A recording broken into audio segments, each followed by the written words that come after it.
Racist flight attendant punches little black girl. Off-duty FBI agent sees everything and steps in. As the plane steadied from a bout of turbulence, Jada clung to her teddy bear, Coco, her small frame trembling. Heather, the flight attendant, loomed over her, the disdain in her eyes barely concealed. "I told you to sit still," she hissed. And before anyone could react, her hand shot out, delivering a sharp slap to Jada's arm. The cabin fell silent, disbelief rippling through the rows of passengers. Eric Torres, the off-duty FBI agent, moved instantly. His voice cut through the shock, clear and authoritative. "Heather Morrison, step back. I'm an FBI agent, and you are now under citizen's arrest for assaulting a minor." His badge gleamed as he held it up, his calm professionalism a stark contrast to the chaos unfolding. Passengers around them pulled out their phones, recording as Eric gently knelt beside Jada and her mother, Monica. "Are you okay?" he asked softly, his presence a shield against the hatred that had just struck them. Monica nodded, tears streaming down her face, a mix of fear and relief. Heather's composure shattered. "This brat needed discipline," she spat, but the crowd's murmurs grew louder, voices rising in support of Jada. The flight crew quickly stepped in, detaining Heather as the plane began its descent. The captain announced that law enforcement would meet them upon landing.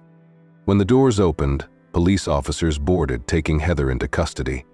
Eric provided his statement, his video evidence, and the testimonies of passengers who had seen everything. As Heather was led away in handcuffs, Jada's small voice broke through. "Thank you, Mr. Eric." Eric smiled gently. "You're a brave girl, Jada. Never let anyone make you feel small." The crowd erupted into applause, a powerful wave of unity against hate. Thank you for watching. If this story moved you, please like, comment, and share. Your support helps shine a light on injustice and amplify voices that need to be heard. Don't forget to subscribe for more powerful stories like this. If this resonates with you, drop a 1 in the comments. I'd love to hear your thoughts. The hum of the airplane engines was a steady, comforting sound as 9-year-old Jada Williams clutched her well-loved teddy bear, Coco, against her chest.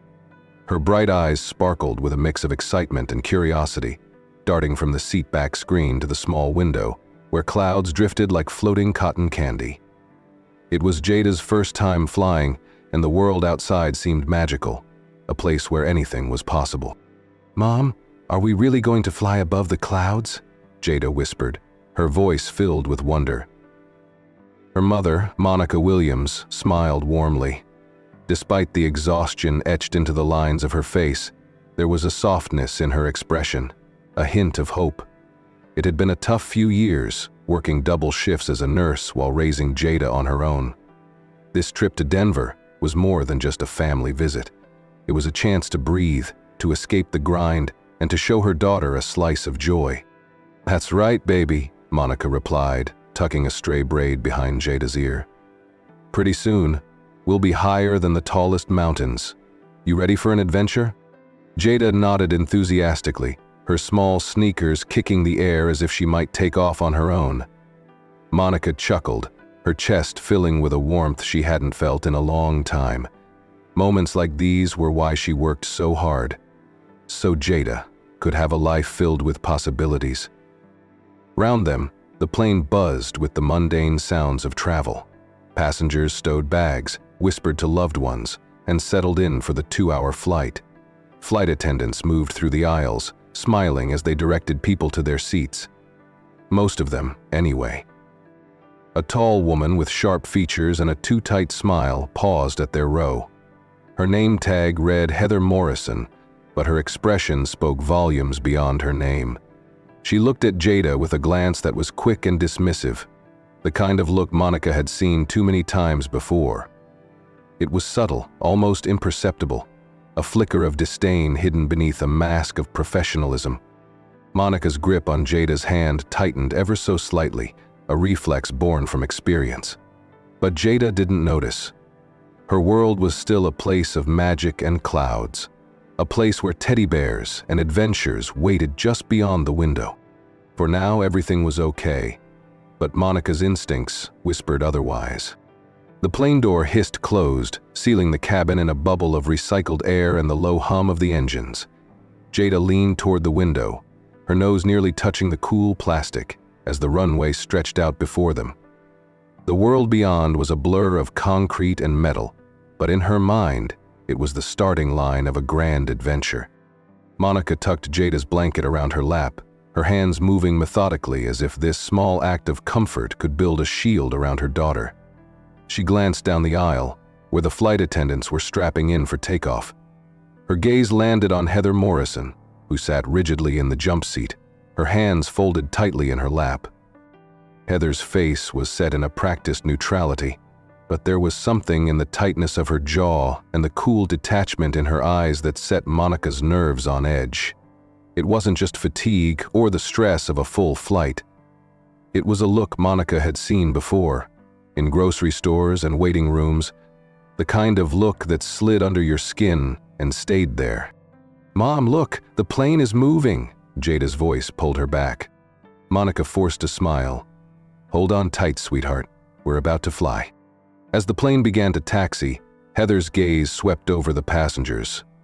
Her expression barely shifted, but when her eyes landed on Jada and Monica, there was a flash of something sharp, gone in an instant, like a thorn beneath the skin. A few rows back, Eric Torres adjusted his seatbelt, his senses on alert. He had noticed Heather's demeanor as soon as he boarded.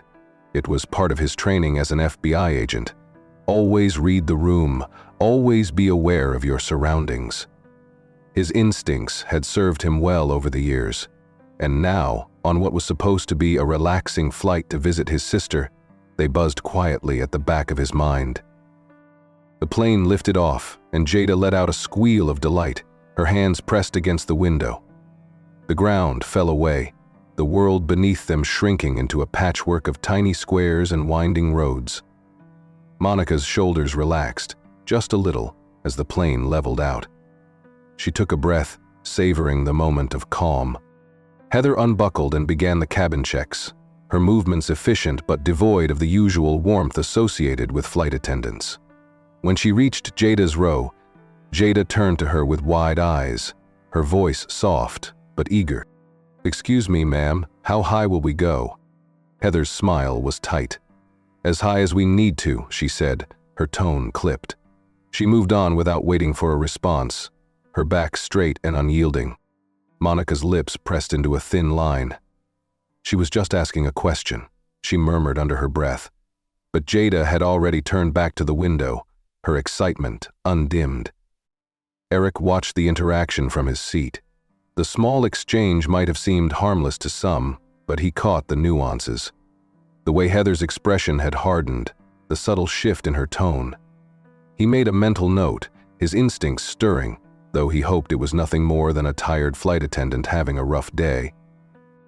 As the drink cart made its way through the aisle, Heather resumed her duties, her interactions with passengers efficient but increasingly sharp.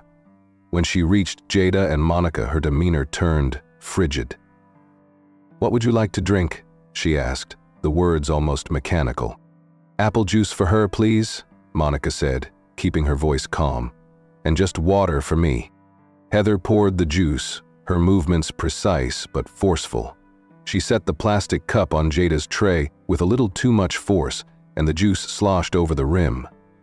Jada's eyes widened, and she quickly reached for napkins, her small hands trembling slightly. "Careful," Heather muttered, as if Jada had caused the spill herself. She didn't offer napkins or a word of reassurance, just moved on, her back as straight as a steel rod. Monica bit back a response, focusing instead on helping Jada clean up. She could feel the heat rising in her cheeks, a mix of embarrassment and a flicker of anger. She knew better than to make a scene, but every instinct told her something wasn't right.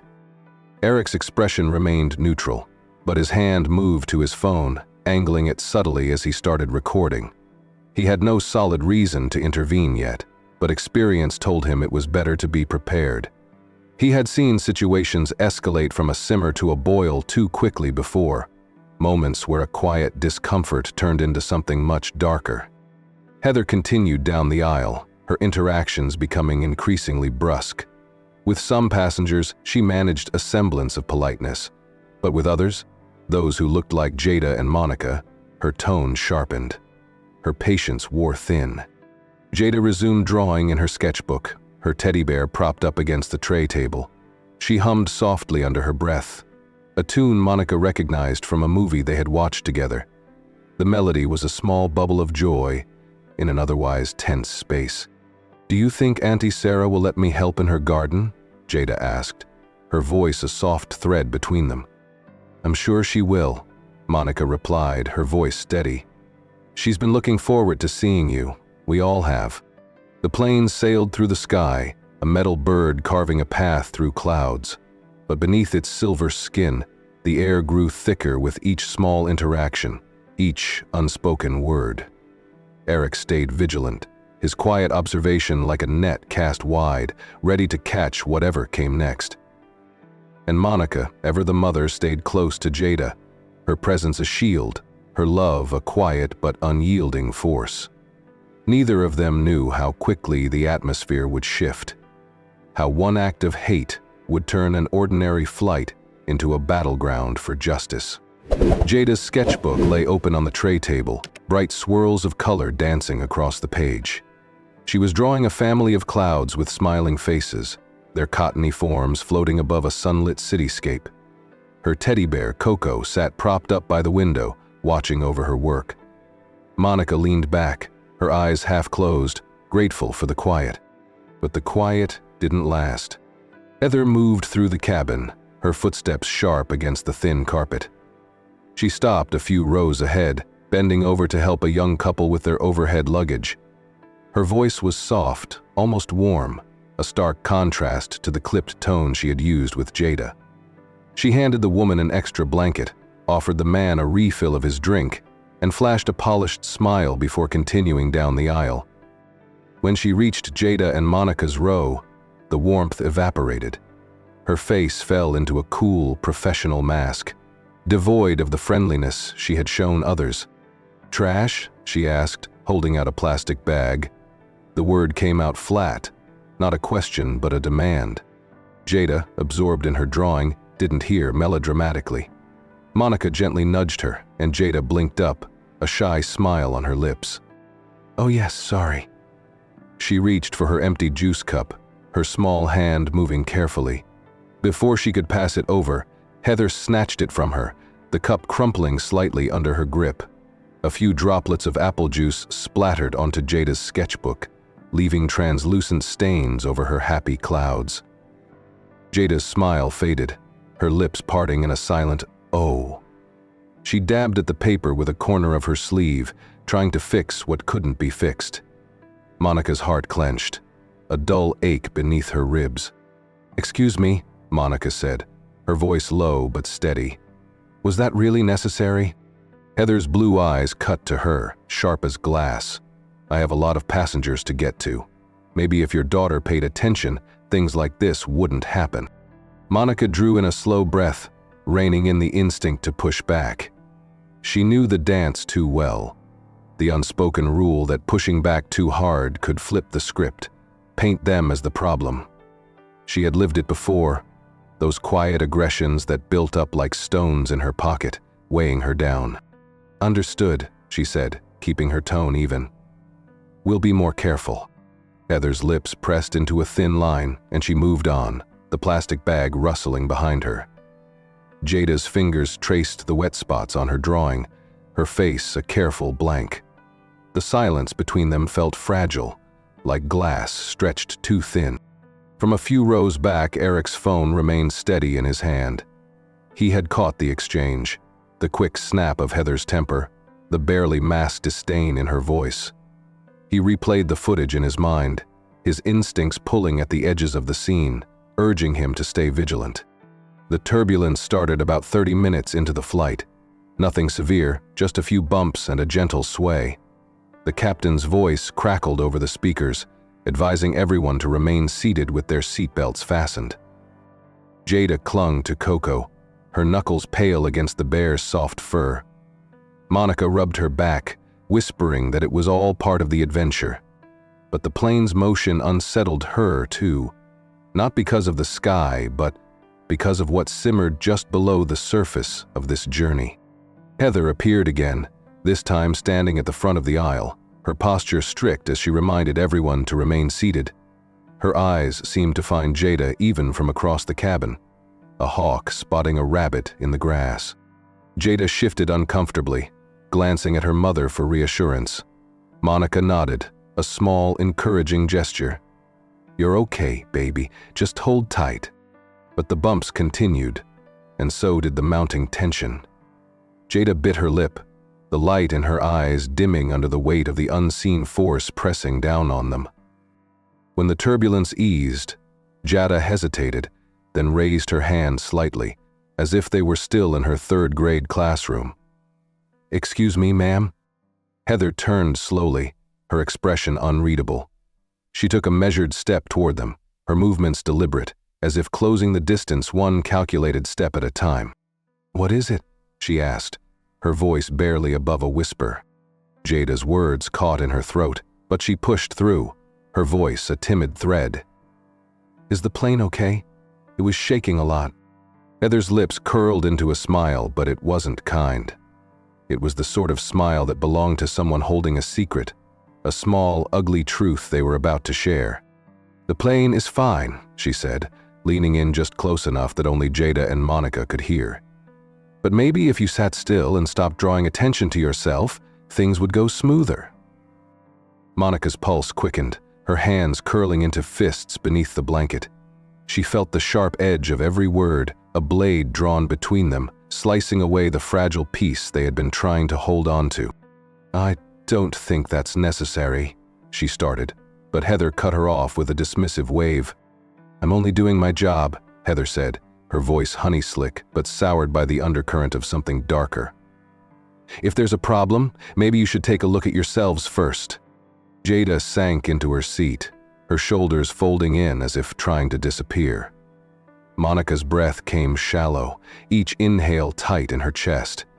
She wanted to scream, to rip down the walls that held them in this narrow space, where everything was twisted against them. But she didn't. Instead, she pulled Jada close, pressing a kiss to the top of her head, her lips brushing the soft curls. "You did nothing wrong," she whispered. The words a shield, a promise. "You hear me? You did nothing wrong." Eric's grip tightened on his phone. He had seen enough. His training taught him to pick up on the smallest cues, and this wasn't just rudeness. This was targeted, deliberate. He slipped his phone into his pocket, a quiet resolve settling over him. If things went further, and something told him they would, he would be ready. The plane felt smaller, the air heavier. Jada's sketchbook lay open on the tray, the colors of her clouds bleeding into each other where the juice had spilled. The happy faces were smudged, the outlines blurred, but the drawing remained. A quiet defiance against the storm brewing around them.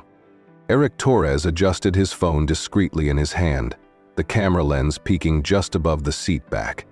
His thumb hovered over the record button, already pressed, the red dot glowing softly on the screen. Years of FBI training had honed his instincts, teaching him to recognize the first shivers of a situation turning wrong.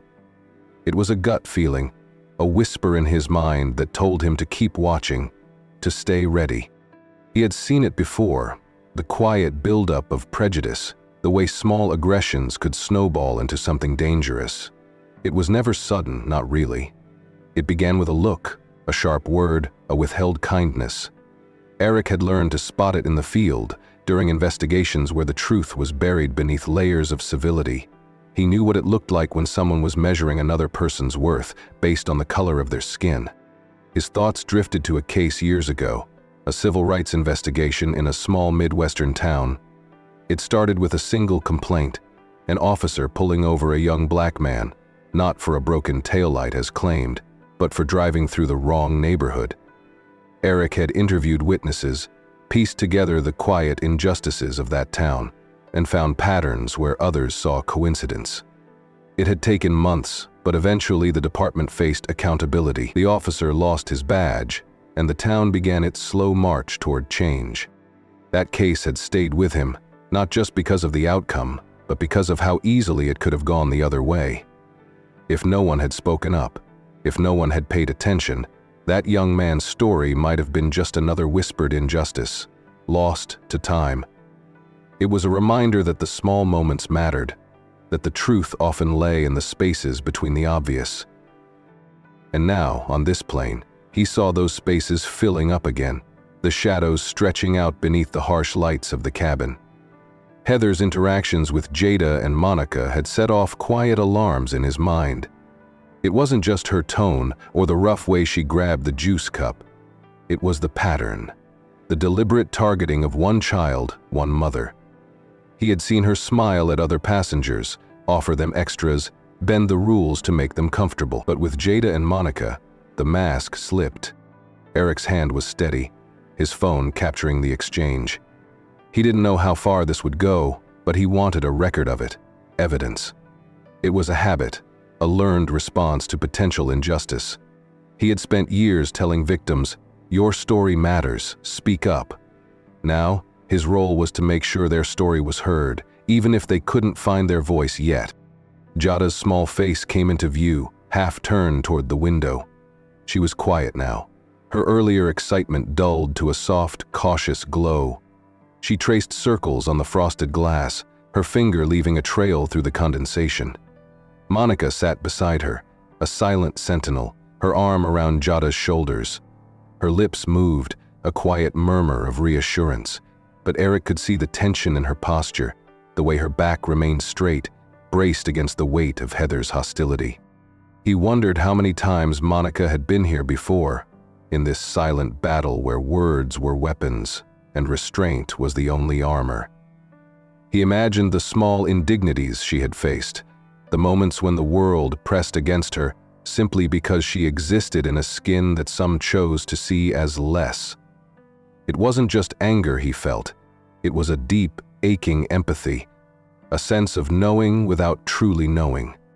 Eric shifted his gaze to Heather, who was now a few rows ahead, bending over to speak with an older couple. Her demeanor had transformed again, a chameleon slipping into another skin. She laughed at something the man said, her hand resting lightly on his arm, her body language open and warm. There was no edge to her voice, no steel in her spine. It was a performance, and it made the contrast with her treatment of Jada all the more stark. He glanced at his phone, the recording still running, and felt a pang of urgency. If this went further, if Heather crossed another line, he needed to be ready. His mind ran through the protocols, the steps he would take if the situation escalated. Identify himself as an FBI agent, establish control of the scene, protect Jada and Monica. He had done it before, in far more dangerous settings, but here, in the close confines of an airplane, the stakes felt different, more personal. Injustice had a way of creeping into places it didn't belong. It slipped through the cracks, lingered in the spaces where people were too polite or too scared to call it out. It lived in the small moments, the passing slights, the undercurrents of disdain, and sometimes, all it needed to thrive was silence. Eric cleared his throat, the sound barely noticeable over the drone of the engines. He considered saying something, standing up and confronting Heather outright. But he held back, not out of fear but strategy. There was a right time to intervene, a moment when action would have the most impact. He had seen situations spiral when approached too soon, when the truth wasn't fully laid out for everyone to see. Instead, he remained a quiet observer, his camera lens the eye of a witness. He hoped it wouldn't be needed, that Heather would realize the line she was treading and step back. But if she didn't, if she let whatever darkness festered inside her break through, he would be ready. As he sat there, his thumb still on his phone, a thought slipped into his mind. He wondered how many others had been in a situation like this, how many had felt the weight of silence when they needed an ally. He wanted to tell them somehow that their voices mattered, that even if they couldn't act in the moment, sharing their story could still make a difference. His thoughts became a quiet call to action, not just for himself, but for anyone watching, anyone listening. If you've ever witnessed injustice, he thought, his mind forming the words as if they might take flight, share your story with us. It might help someone who feels alone. And so he waited, his phone recording, his senses sharp, his heart a steady drum beneath his ribs. He didn't know how this would end, but he knew he wouldn't be a bystander. Not today. Not ever. The plane hit another patch of turbulence, a sudden drop that made the cabin lurch and passengers gasp. Jada tightened her grip on Coco, her small fingers wrapped around the bear's worn, comforting fabric. Her wide eyes darted to her mother, searching for reassurance, and Monica offered a steadying hand, her thumb brushing over Jada's knuckles. "It's okay, baby, just a few bumps," Monica whispered, keeping her voice even, but the tension in her shoulders told a different story. Heather moved swiftly through the aisle, her expression as tight as the bun pulling at her scalp. She barked orders for passengers to remain seated, her tone harsh, devoid of the calming professionalism expected of a flight attendant. When she reached Jada and Monica's row, she paused, a shadow falling over them. Jada mustered her courage, her voice a soft thread beneath the rumble of the plane. "Ma'am, are we safe? The plane is shaking a lot." Heather's eyes narrowed, the shift in her expression sharp and unsettling. Her lips twisted into a smile that didn't reach her eyes. "You need to be quiet," she said, each word a stone dropped into the quiet between them. "This isn't a playground. Learn to behave." Monica's hand stilled against Jada's, her body going rigid. "She's just scared," she said, her voice calm but edged with steel. "There's no need to speak to her like that." The air between them thickened, and for a moment it seemed like Heather might walk away. But then, as if a switch had flipped, her face twisted and she leaned closer, her voice dropping to a hiss. "People like you never know when to stay quiet," she said, and then, before anyone could react, she drew back her arm and struck Jada's small arm with the back of her hand. The sound was sharp, a crack that seemed to ripple through the cabin. Jada cried out, her voice high and raw, a wounded sound that cut through the low hum of the engines. Monica moved instantly, her arms wrapping around her daughter, pulling her close. Her eyes were wide, a storm gathering behind them, shock mingling with a deep, protective fury. "What is wrong with you?" Monica's voice rose, the edges frayed. She cradled Jada, who sobbed into her chest, her small body trembling.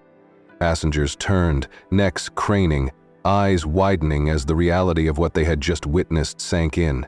A few gasped, others murmured, the low rumble of disbelief spreading through the rows. Phones were lifted, cameras pointed, a flurry of clicks as people documented the unthinkable.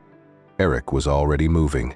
His seatbelt unbuckled with a snap and he stood, his presence filling the narrow aisle. His voice was clear, steady, a stark contrast to the chaos unfolding around him. "Heather Morrison, step back," he commanded. "I'm an off-duty FBI agent. This is an assault." Heather's eyes flashed, her composure crumbling as the weight of her actions pressed down. "You have no right," she started, but Eric cut her off. "I have every right. Sit down now." She hesitated, her gaze darting around the cabin, looking for an escape. But the passengers around her formed a wall of quiet resistance, their faces a mix of horror and resolve. No one moved to help her. No one offered her a way out. Heather's breath quickened, her chest rising and falling in sharp, uneven bursts. Her mask had shattered, and beneath it lay something raw and twisted. "She needed discipline," she spat, her voice a snarl. "Her kind always do." The cabin seemed to hold its breath, the collective intake of air before a plunge. Monica's face crumpled, her tears falling onto Jada's hair as she rocked her daughter back and forth, a steady rhythm in the chaos.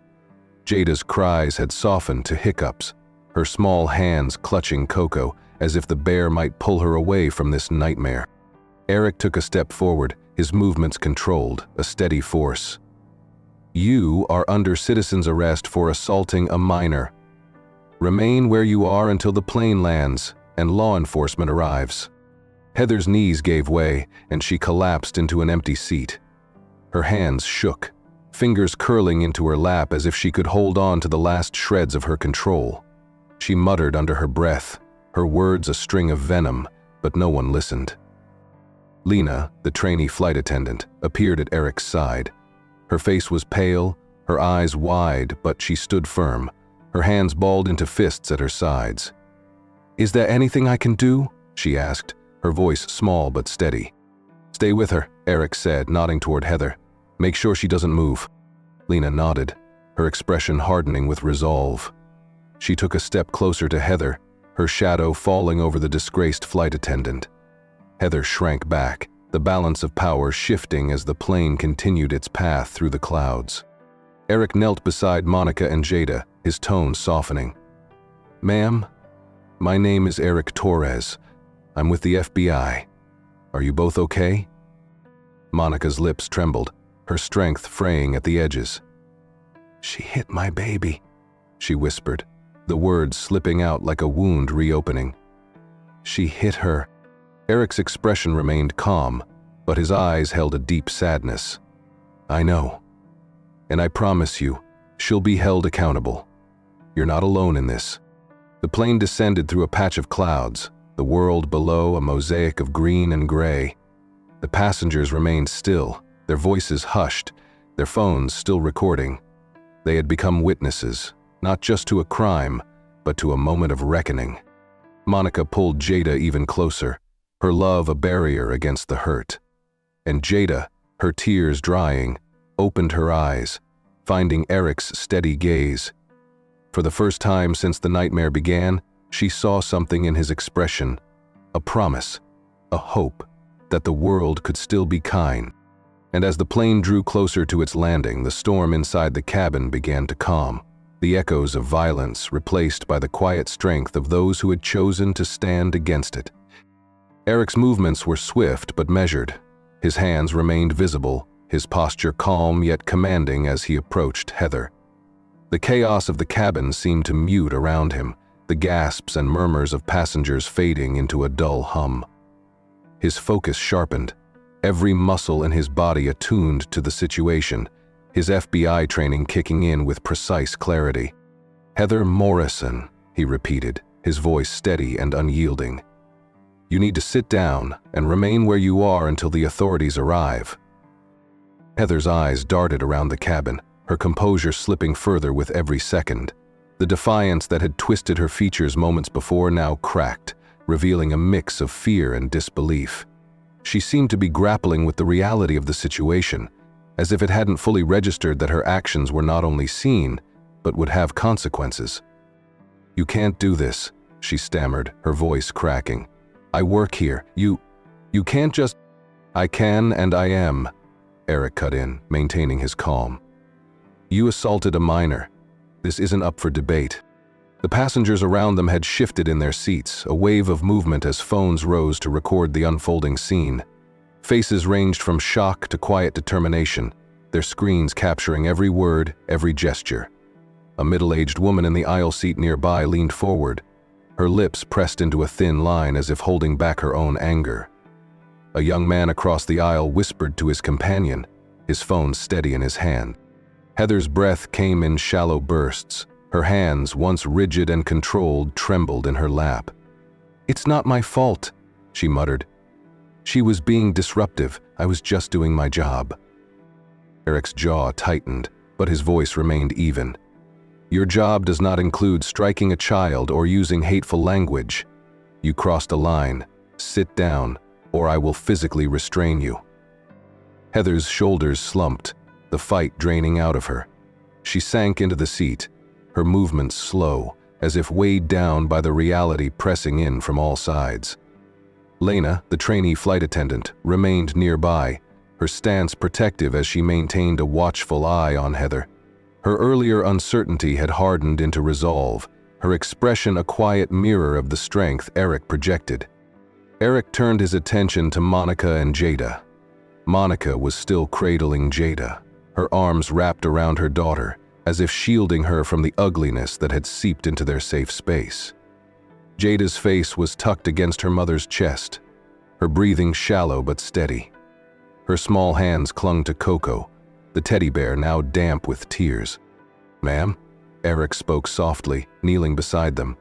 "Can I get you anything? Ice for her arm? Water?" Monica's eyes found his, a glimmer of gratitude breaking through her shock. "Ice would be good," she whispered. I don't know what to do." "You don't need to do anything right now," Eric reassured her. "I'll make sure everything is handled. You just focus on Jada." The older woman in the aisle seat leaned over, offering a pack of tissues and a water bottle.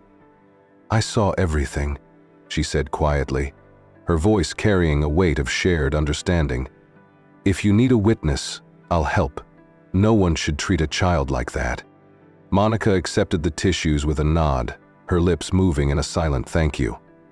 Jada shifted, her face peeking out just enough to take a sip of water, the coolness easing the rawness of her sobs. Eric rose and addressed the surrounding passengers. "If you recorded this incident, please hold on to those videos. The authorities will need them as evidence. I appreciate everyone staying calm." A ripple of nods moved through the cabin. Passengers who had been silent before now spoke up, offering comfort, expressing their disbelief at Heather's actions. A man a few rows back dialed his phone, notifying airport security about the situation. Another passenger, a young woman with a toddler, began softly explaining to her child why they needed to be kind to everyone, no matter what. Heather sat slumped in her seat, her expression vacant. Lena stood guard, her presence a reminder that Heather was no longer in control. The balance of power had shifted, the cabin becoming a place where truth had a voice, where injustice could not hide behind a uniform. The plane continued its descent, the world outside drawing closer with each minute. The captain's voice broke through the speakers, calm but firm, announcing that they would be making an emergency landing. He requested that all passengers remain seated and assured them that the authorities would meet them on the ground. Eric returned to his seat momentarily, his phone still in hand. He sent a quick message to a colleague, ensuring that the proper channels would be alerted. His heart pounded, but he remained the steady force, a lighthouse in the storm. He caught Monica's eye once more, offering a nod that said more than words could. "You are safe. This is not over, but you are not alone." And as the wheels touched down, the plane shuddering as it met the earth, the cabin filled with a collective exhale, a breath held too long finally released. As the plane taxied to the gate, the atmosphere inside the cabin remained taut, the tension a living thing that coiled between the rows of seats. Passengers exchanged looks, some whispered, others simply stared ahead, their minds racing to process what they had witnessed. The sense of relief that should have come with the wheels touching down was overshadowed by the unsettling reality of what had just transpired. Lena remained stationed near Heather, her posture protective yet wary. She had been watching Heather's erratic behavior throughout the flight, but the physical assault on Jada had pulled a veil from her eyes. She had seen enough. More than enough. And now the truth pressed against the back of her teeth, begging to be let out. When Eric approached, his presence a steady force, Lena's composure cracked just enough to let her guard down.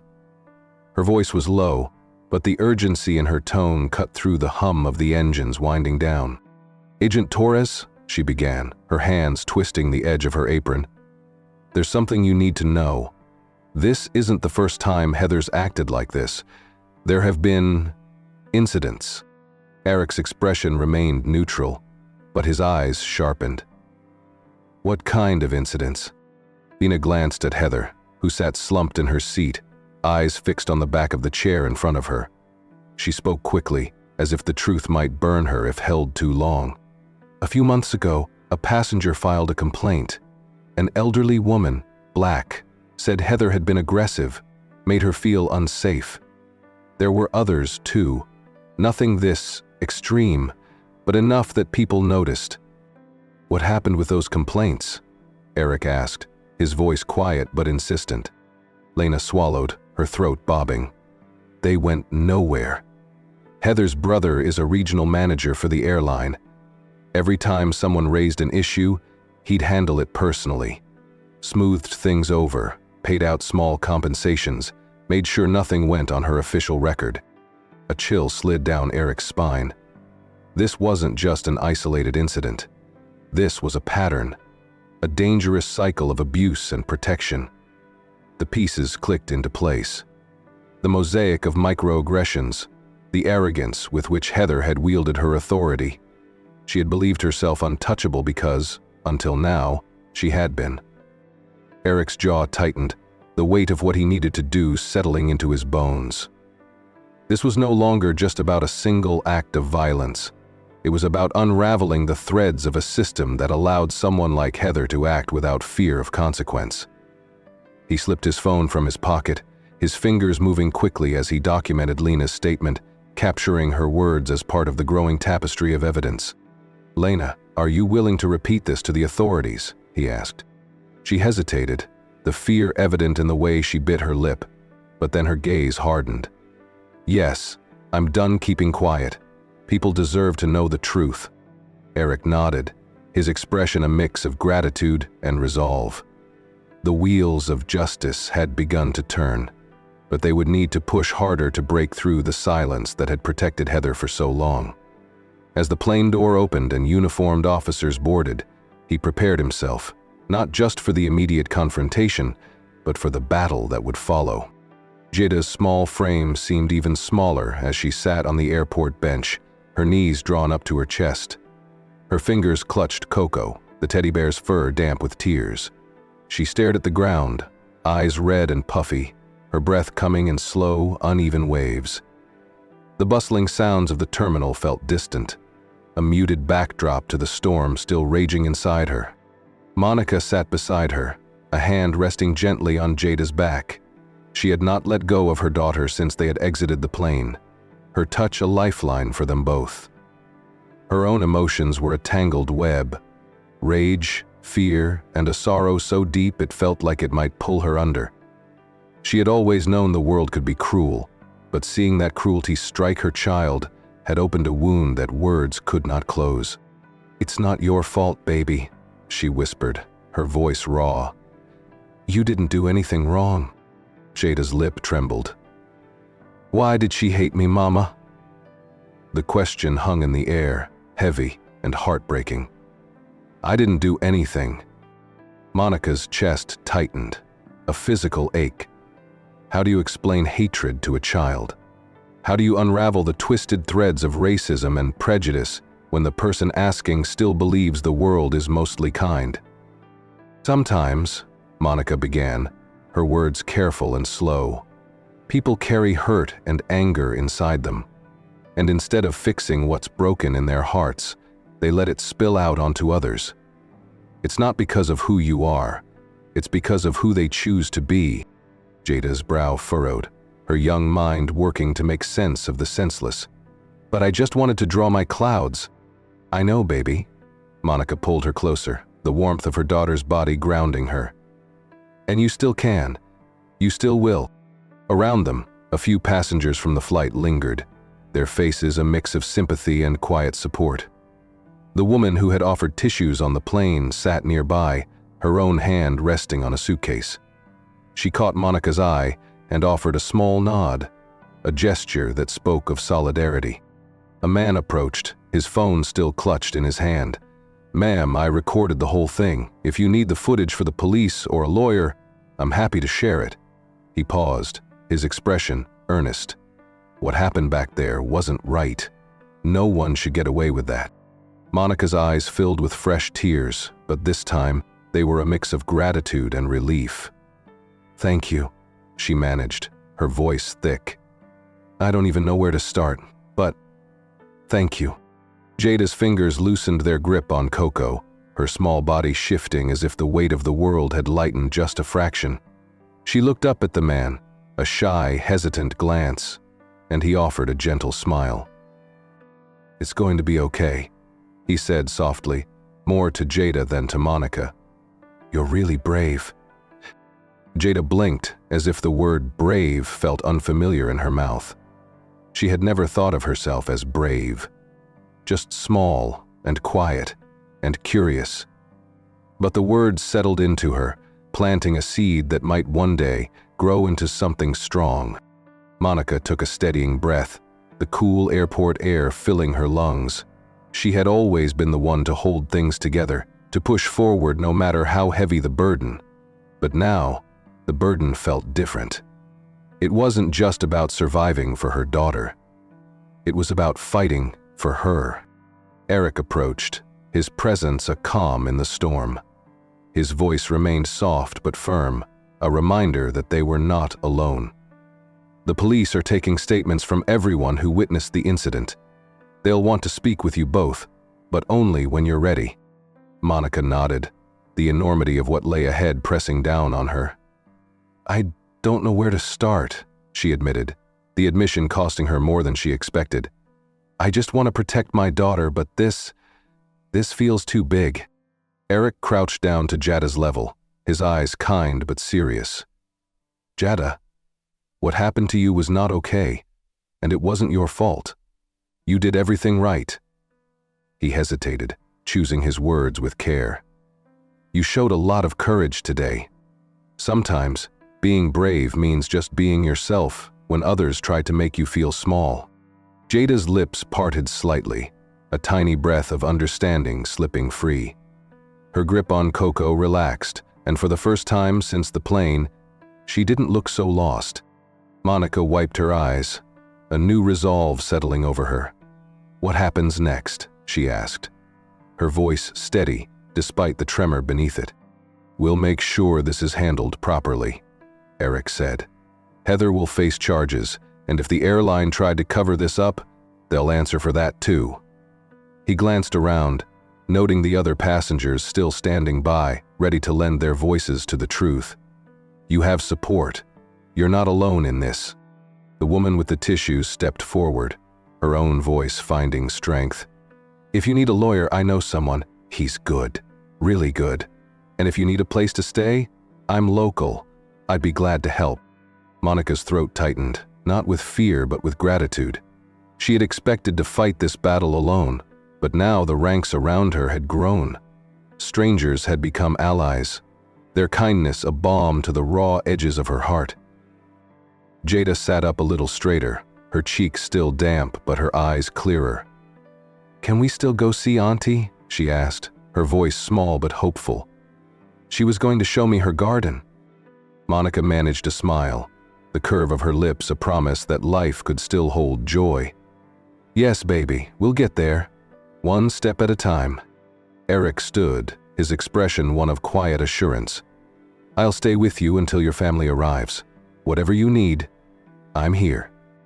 And as the police approached, their uniforms crisp and their notepads ready, Monica held Jada's hand and met them with a strength that had always been there. She was not just a mother shielding her child from harm. She was a warrior, ready to fight for a future where her daughter would never have to ask, why did she hate me, ever again? The courthouse buzzed with a quiet intensity, a mixture of anticipation and apprehension that filled every corner of the grand, echoing hall. Monica sat at the front of the courtroom, her hands folded tightly in her lap. Jada sat beside her, small and solemn, the teddy bear Coco resting gently on her knees. Though her bruises had faded, the shadow of that day lingered, a weight that seemed to press into her shoulders. Eric stood just behind them, a steady presence. He had been with them through every step, helping with legal preparations, connecting them with support groups and offering the kind of quiet strength that held them up when their own felt fragile. Today, he wore his suit and his FBI badge openly, a reminder that what happened to Jada was not just a personal violation, but a criminal act. Heather Morrison sat at the defense table, her once pristine uniform replaced with a drab suit. She looked different without the authority of her airline badge, smaller. Her expression was blank, but every so often a flicker of fear crossed her features, quickly masked by a stoic front.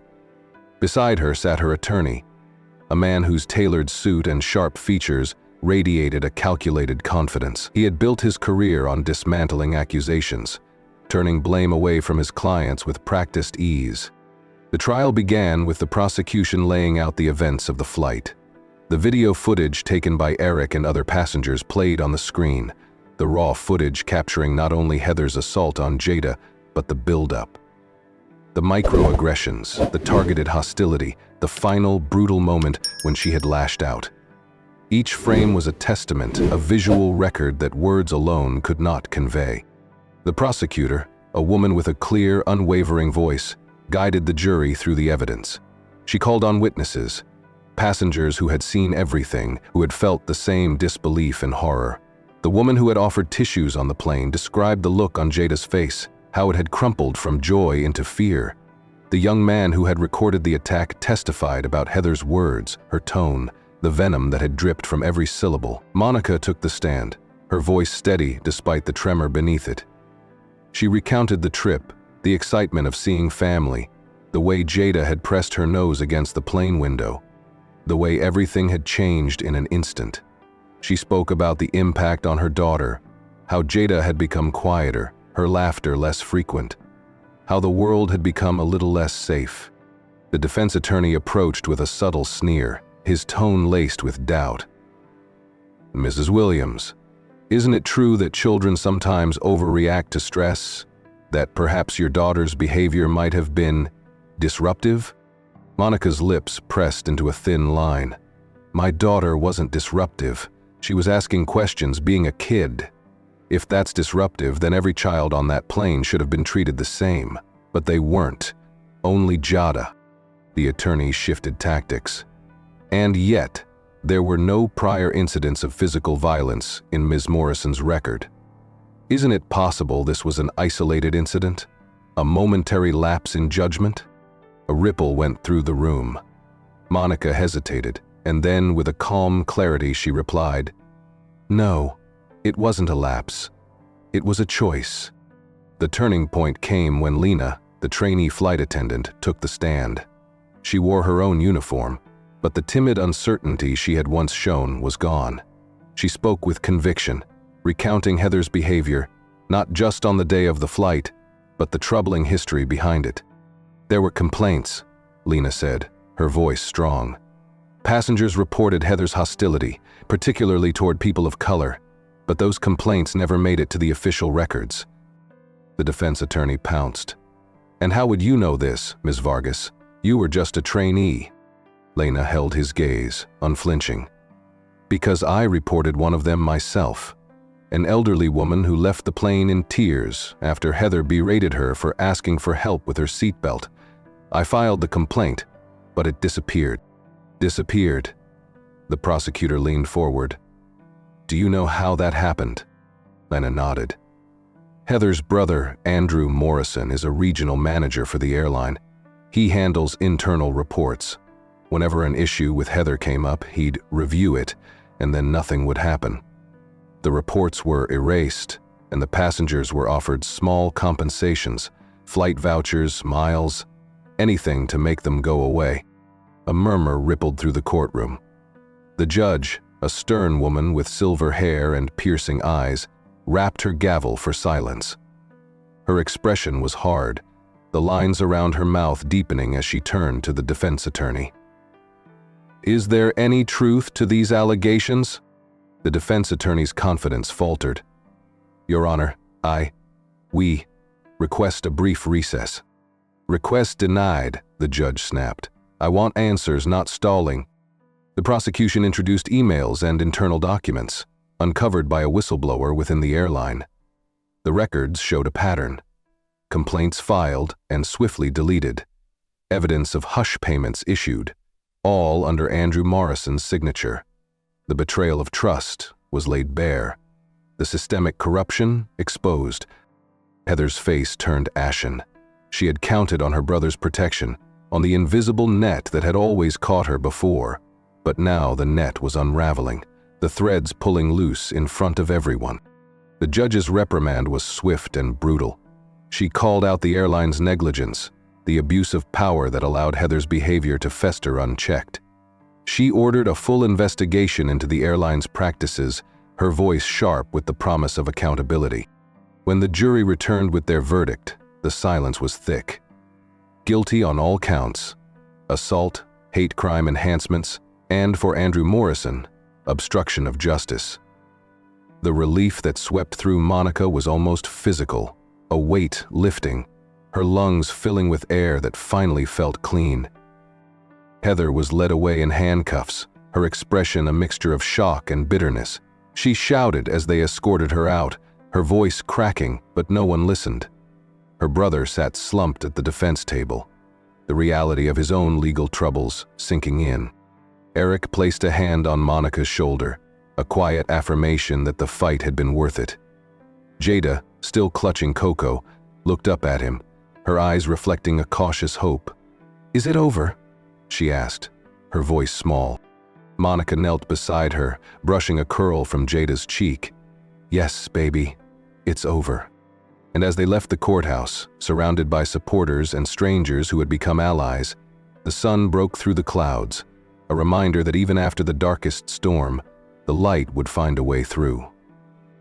Jada sat cross-legged on the thick, colorful rug of Dr. Bennett's office, her small hands busy with a box of crayons. She carefully chose a bright blue, then began adding sweeping strokes to the page, creating a sky filled with puffy clouds. Her teddy bear Coco sat nearby, a silent companion. The drawing was a blend of her reality and her dreams, a world where the sky was always clear, where planes soared without fear, and where every cloud had a smiling face. Dr. Bennett sat a few feet away, her chair angled just right to keep the space open and non-threatening. Her voice was soft, her presence gentle but solid. "You're drawing the clouds again," she said, more a statement than a question. Jada nodded, her brow furrowed in concentration. "These ones are nice clouds. They're not too close, they just watch from far away." Dr. Bennett leaned forward slightly. "That sounds safe. Do you feel safe when you draw them?" Jada hesitated, then offered a small nod. "When I draw, I don't have to think about the bad lady, the one on the plane." "That's good," Dr. Bennett said, her expression warm. "You know, you're very brave to talk about it. Not everyone can do that." Jada's lips pressed into a thin line, a mix of pride and uncertainty. She added a yellow sun to the corner of the page, its rays reaching out like soft fingers. "I don't like when I have bad dreams," she admitted. "Sometimes I see her face, and I wake up, and it's hard to breathe." Dr. Bennett nodded, guiding the conversation gently. "Do you want to tell me what you do when that happens?" Jada drew a long line across the page, a horizon, a promise of something solid beneath her feet. "Mama tells me to hold Coco tight and take big breaths. She says to look around and see that I'm safe, that I'm not on the plane anymore. And does that help?" "Sometimes," Jada's voice was small. "It helps when Mr. Eric calls. He tells me that the bad lady can't hurt anyone now, that he promised to keep us safe." Dr. Bennett smiled, the kind that reached her eyes. "He sounds like a good friend." Jada picked a purple crayon and began to add flowers to the green field beneath the clouds. "He is. He calls me Little Warrior. I like that." Monica sat just outside the room, listening through a partially open door. Each session brought a mix of hope and heartbreak, hearing her daughter process the trauma, seeing the way art helped Jada create a safe space when the world had felt so dangerous. Monica had taken to carrying a small notebook, jotting down phrases that resonated, ideas on how to support Jada's healing. She had learned through the therapy sessions that trauma didn't just disappear. It had to be unspooled, thread by thread, until what remained could be woven into something stronger. Outside of therapy, Monica had thrown herself into advocacy work. Inspired by Jada's courage and Eric's steadfast support, she began speaking at community events about the dangers of racial prejudice and the importance of standing up against injustice. She shared their story, not as a tale of victimhood, but as a testament to resilience and the power of allyship. Eric joined her at some events, his quiet strength a grounding force. He spoke of his role as a bystander who chose to intervene, emphasizing how small actions, recording a video, offering a kind word, could tip the scales toward justice. He encouraged others to speak up when they saw wrong being done. His words a call to action wrapped in humility. Monica also worked with the airline to create better training programs for their staff. The investigation into Heather's actions had uncovered a deeper issue: systemic negligence that allowed bias to fester unchecked. With the help of Lena, the trainee flight attendant who had testified at the trial, Monica helped develop workshops on empathy and diversity, pushing for policies that would ensure what happened to Jada would not happen again. Through it all, Jada's art became a bridge between her pain and her healing. She began to draw not just clouds but whole worlds, gardens full of flowers, oceans with gentle waves, and always a bright sun peeking over the horizon. Her room at home turned into a gallery, each new drawing a stepping stone on her path back to normalcy. One afternoon, as Jada sat on the porch drawing, Monica joined her with a glass of lemonade. "What are you working on today?" she asked, settling beside her daughter. Jada held up her page. This time it was a picture of a plane soaring through a blue sky, the clouds parted in a soft arc around it. In one of the windows, a small figure waved, a tiny bear beside her. "That's us," Jada explained. "We're going to Auntie's house, and look, there's Mr. Eric down here." She pointed to a small figure on the ground, his hand raised in a wave. "He's saying, 'You're safe now.'" Monica's throat tightened, the rush of love and pride almost overwhelming. "You are safe, baby, and so strong. Do you know how proud I am of you?" Jada's cheeks flushed, a shy smile breaking through. "I think so." They sat together, the quiet hum of summer around them. Monica closed her eyes, the sun warm on her skin, and for the first time in a long while, she felt the weight of the past begin to ease. The fear that had gripped their lives was loosening, replaced by something softer, something that allowed room to breathe. When Jada finished her drawing, she added one final detail, a rainbow arching over the plane, its colors bright and hopeful. She held it up to the sky as if showing the world her creation, a reminder that even after the darkest storm, there was beauty to be found. And as Monica looked at her daughter, she saw not just the little girl who had been hurt, but the young warrior who had turned her pain into art, her fear into courage, and her story into a light for others to follow. Eric Torres had never expected his role in Jada's life to stretch beyond that chaotic day on the airplane. He had thought his job would end with the arrest, the trial, and perhaps a few follow-up conversations with investigators. But as the weeks turned into months, he found himself woven into the fabric of Jada's recovery, his steady presence a source of strength for both her and Monica. He started visiting the Williams family regularly, not just as an FBI agent, but as a friend. He showed up with coloring books for Jada, bringing ones filled with landscapes and animals, knowing how much she loved to draw. He sat with her at the kitchen table, crayons between them, as they created colorful worlds. Sometimes he would ask about her art, encouraging her to tell the stories behind her drawings. Other times they sat in companionable silence, the quiet punctuated only by the soft scratch of crayon against paper. When Jada had nightmares, Eric often called to reassure her. He would tell her stories of his own childhood fears, how he used to be afraid of the dark and how his grandmother had taught him to imagine the shadows were just sleepy animals curling up for the night. His stories were gentle, filled with humor and warmth, and slowly they helped chase away the lingering darkness in Jada's dreams. But Eric's impact extended beyond the Williams household. He began speaking at schools and community centers, sharing Jada's story, not as a tale of tragedy, but as a powerful example of bravery and resilience. He talked about the importance of stepping in when witnessing injustice, of how a single moment of action could change the course of someone's life. He told audiences that standing up against prejudice didn't always mean grand gestures. Sometimes it was as simple as speaking a truth when silence felt safer. During a presentation at a local high school, Eric shared a video clip from the plane, stopping it at the moment just before he intervened. The room fell silent, the weight of that frozen image heavy in the air. "This is the moment when I had a choice," he said, his voice even but filled with emotion. "I could have stayed in my seat. I could have looked away. But doing nothing is still a choice, and it's the kind of choice that lets injustice grow. I chose to act, not because I'm a hero, but because that little girl deserved to know that the world could be good, that there are people who will stand up for what's right."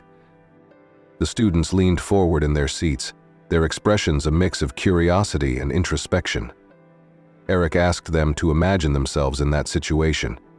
"What would you have done?" he challenged them. "And more importantly, what will you do the next time you see someone being hurt?" Afterward, a teenage girl approached him, her voice barely above a whisper. "My brother was bullied at school," she said. "I didn't do anything, I was scared, but I think next time I'll say something. I don't want him to feel alone."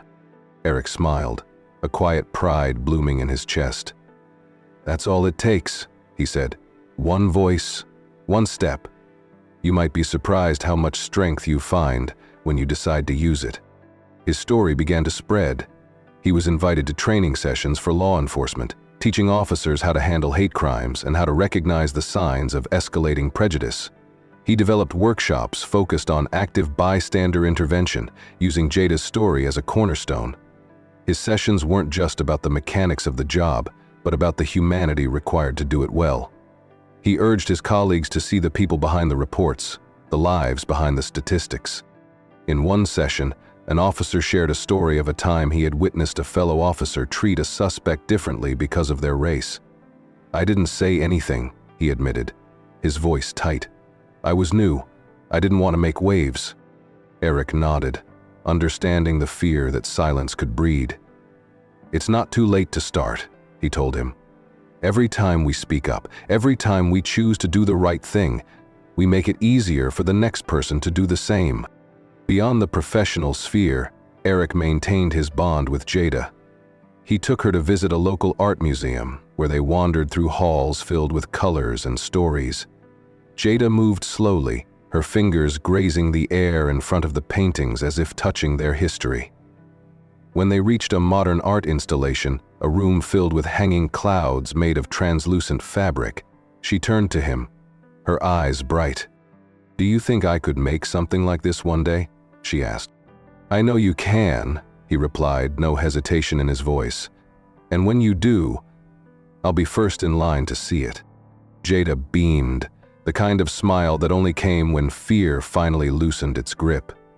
She told him about her dream of creating art that made people feel safe, of opening a studio where kids who felt lost could find their way through paint and pencils.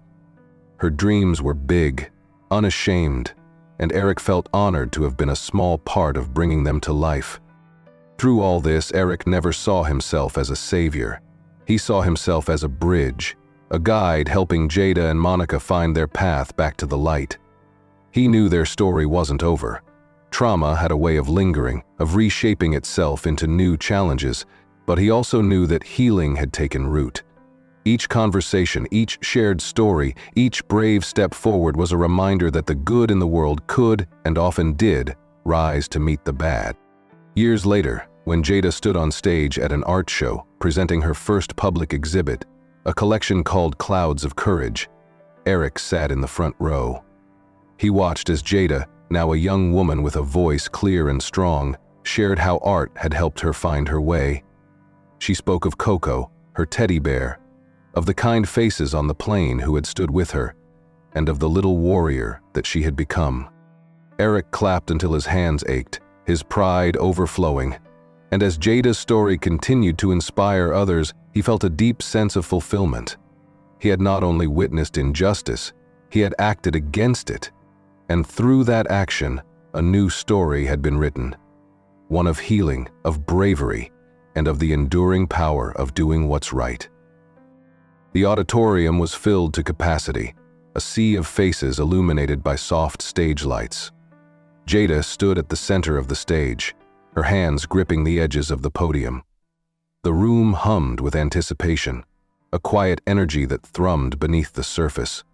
She took a deep breath, the sound of it steady through the microphone, and then she began to speak. "When I was 9 years old, my world changed on an airplane," Jada said, her voice clear but soft.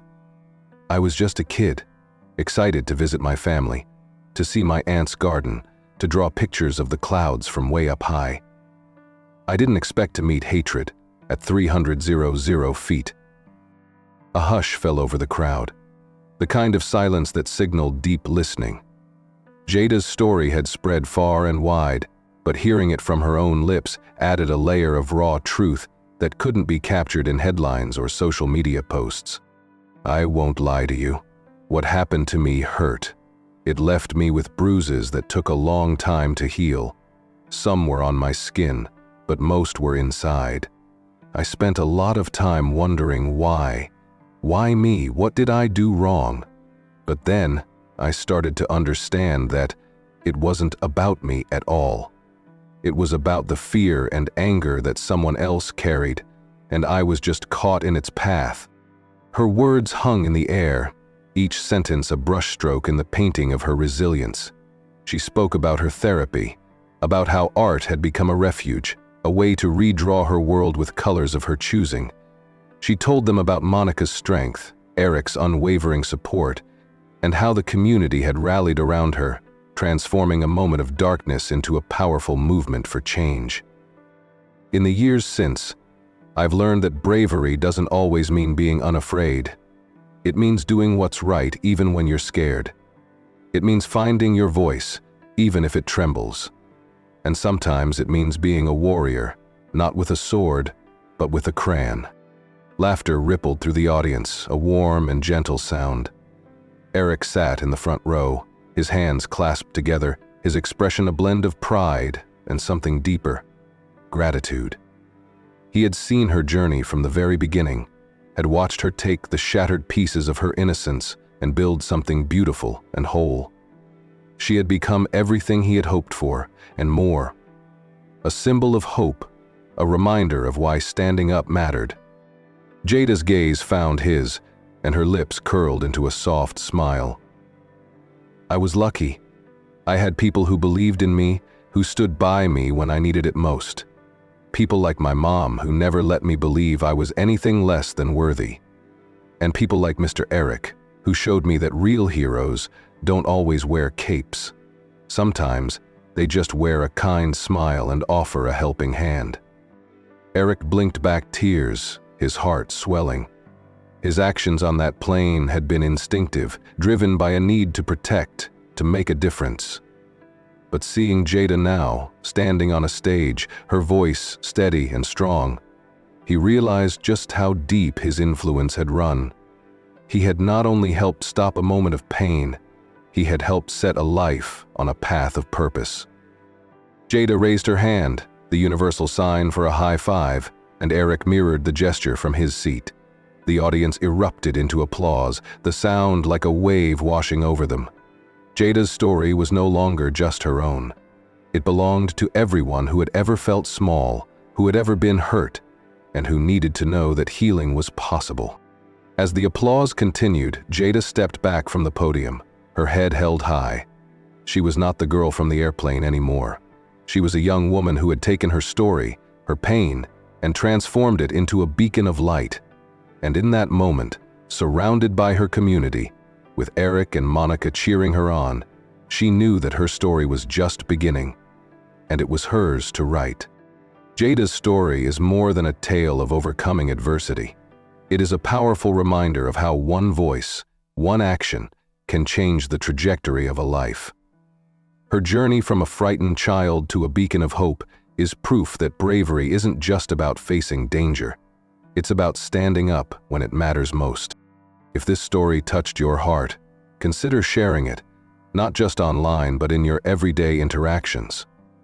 You never know who might need to hear it, who might find strength in knowing they are not alone. Sharing stories of courage and kindness helps create ripples that can transform communities. It inspires others to take action, to speak out against prejudice, and to become part of the change we all need. But more than that, let Jada's story encourage you to live with intention, Spread kindness wherever you go. Offer a helping hand when you see someone struggling. And when you witness injustice, choose to act. Choose to be the person who steps in, who says, "This is not right," and who stands on the side of what is good and fair. As the final image of Jada's radiant smile fades from the screen, the video settles into a thoughtful silence, accompanied by a soft, hopeful melody. The words linger. Where faced with injustice, will you be a bystander or a hero? How will your story unfold? This isn't just a question, it's a call to action. It's a chance to look inward and decide who you want to be when the moment comes, because it will come. And when it does, your choice could change everything. Not only for you, but for someone who needs you to stand up. The screen dims to black, the music a gentle reminder that every story has a beginning, but how it ends is up to us.